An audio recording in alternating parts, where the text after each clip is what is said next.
our next topic, we're going to be looking at probability. And in today's lesson, I just want to go over the information which I think that you should have already gotten from the junior years in school.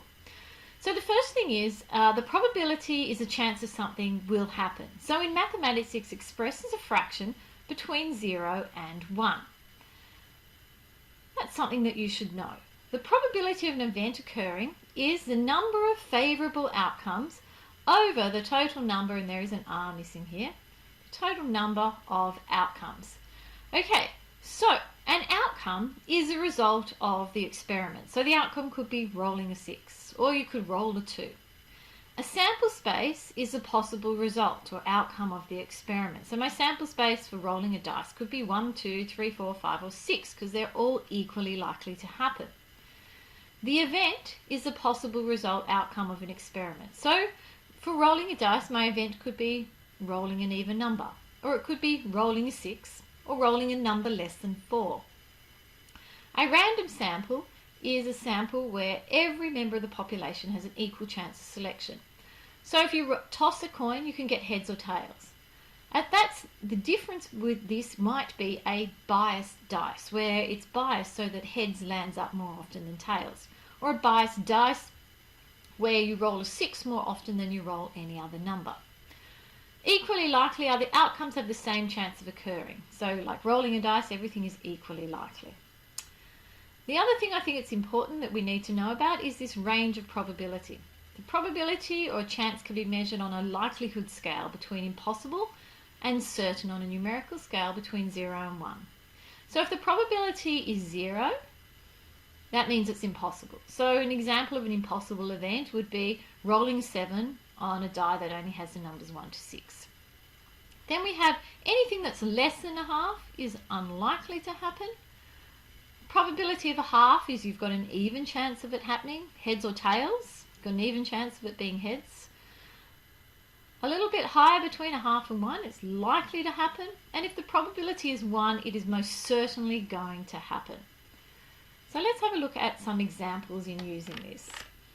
Okay, now I'm not sure why this has got numbers on it. Well, let's get rid of. Okay, now we've got rid of those numbers, let's have a look at it. Jen is rolling a dice. To win a game, she must roll an even number, list the sample space and state the number of favourable outcomes. So the sample space means what is all the outcomes that could possibly happen. And we put it in these braces. So you could roll a 1, you could roll a 2, you could roll a 3, you could roll a 4, you could roll a 5, or you could roll a 6. And that is it. That is your sample space. So the next part is the favourable outcomes.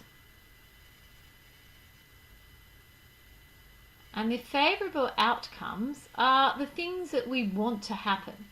So the favourable outcomes for a even number means you could roll a 2, or you could roll a 4, or you could roll a 6. And that's all that information is asking for. Okay, a standard pack of playing cards is divided into 4 groups called suits as shown. Now, here's the thing in probability, girls. You need to know all of this about cards. It's never going to be told to you. You need to know that our cards are divided into hearts, diamonds, clubs and spades, and there are 13 of each card in each suit, and they range from ace to king. So how many cards in a full pack? Well, 13 by 4 is 52, so there's 52 cards in a full pack. How many 7s are in a pack? Well, you can look down here, 7 only occurs 4 times. How many red kings are there? Well, there's only 2 red kings. There's 4 kings altogether, but only 2 of them are red. If one card is chosen at random, what is the probability of selecting? An ace of hearts. So the ace of hearts occurs 1 time out of the total amount of cards, which is 52, and that is a probability. A probability of a red card. Well, if you have a look up here, you can see our cards are divided into reds and blacks. So for a red card, what we have is with 13 and 13, which is 26 out of 52, which you could also just have looked at those cards and say, well, that must be half. So what is the probability of a queen? And I'm just trying to enter in, start doing some notation now. So probability in brackets Q for queen is equal to, well, there are 4 queens out of a pack of 52 cards. And as normal work with our fractions, we must simplify our fractions, so that becomes 1 out of 13. What's the probability of getting a queen or a king? So the probability of a queen or a king, well, there are 4 queens and there are 4 kings, so that's 8 out of 52, which is 2 out of 13. And so the probability of neither a queen or a king means you could have all the cards but not the queen and the king. Now we know that 8 of them were the king and the queen, so we could really have just done 52 take away 8, which gives us 44. So it's 44 out of 52, which is 11 out of 13. Another way of thinking about it is, if the probability is 2 out of 13, the probability of everything happening is 1, and I could take away that 2 out of 13 because that's the probability of the king or the queen, and we don't want the king or the queen, and we could get 11 out of 13. Now this is called a complementary event, and it does become very useful in probability. And it's something we are going to look at a little bit later in this topic, but I think it's a good idea that we have just a quick look at it now. So let's have a look then at our very last question. And here we have, oh sorry, not the last one, the second last one.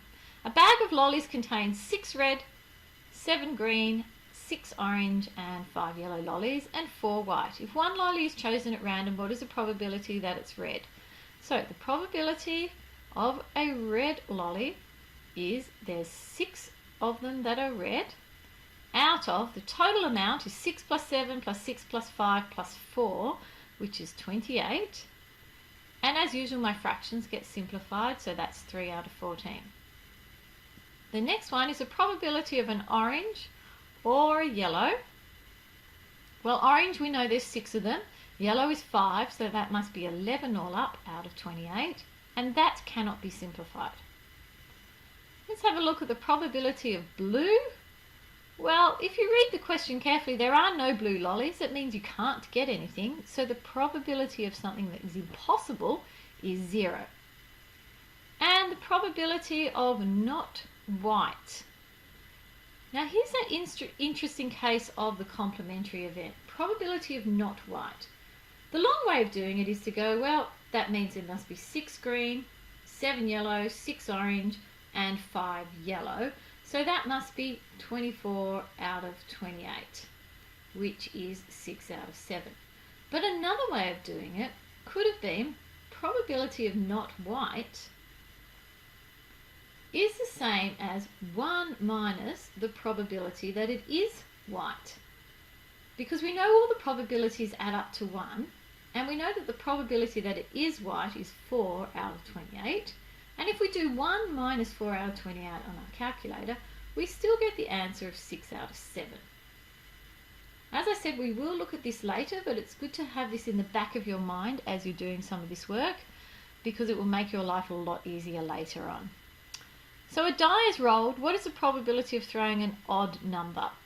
So if you think about a die being thrown, in our sample space you've got 1, 2, 3, 4, 5 or 6. So we know that the probability is out of 6. An odd number would be 1, 3 or 5. So it's 3 out of 6, which is a half. Most of you probably know that. If I write that as a decimal, that's 0.5. If I write it as a percentage, take my fraction and multiply it by 100%, and what you would get is 50%. So the work's pretty simple. If you have any questions, you know where to find me.